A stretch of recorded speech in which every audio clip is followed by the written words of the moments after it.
እኔም ዶክተር ነኝ።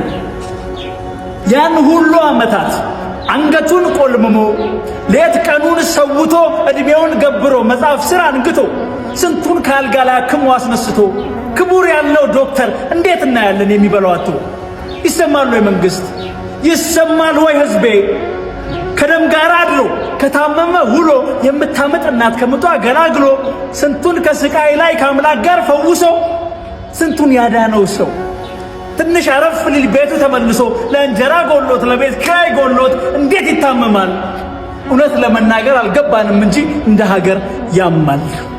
አቦ ሁሉም ይቀር ለራሴ እኖራለሁ፣ እኔም ህይወት አለኝ ለቤቴ ሆናለሁ፣ ከዛሬ ጀምሮ ነጋዴ ሆናለሁ፣ ቲክቶከር ሆናለሁ ብሎ ያቆመለት የሀገሬ ዶክተር ምንድነው ምን ሆነው? እውነት ለመናገር በነገራችን ላይ እውነተኛ ታሪክ ይኸው ልንገራችሁ። ዶክተር ጓደኛዬ ስንት የተለፋበት ስንት የጠበቅንበት እንባ እያፈሰሰ እየተናነቀው ከሙያው ርቋል መኖር ሲከብድበት። ኋላ ይቆጨናል ችላ ያልንበት ለት የኋላ አድጌ ተምሬ ዶክተር ሆናለሁ ሚል ልጅ አጣንለት።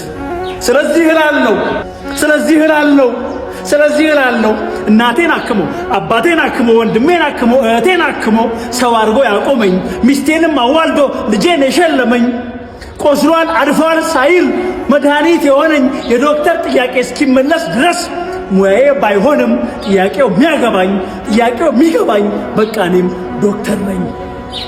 ይሰማል ወይ መንግስት? በነገራችን ላይ ይሄ ጥያቄ ፍትሃዊ ጥያቄ ነው። ባለስልጣንም ሆነን ተራውም ህዝብ ሆነን ሁላችንም እንታመማለን። ልጆቻችን የሚወለዱት በሆስፒታል ነው፣ በዶክተሮች እጅ ነው፣ በነርሶች እጅ ነው። ደስ ብሎት የሚያክም ሐኪም ነርስ ለመድኃናችን ዋስትና።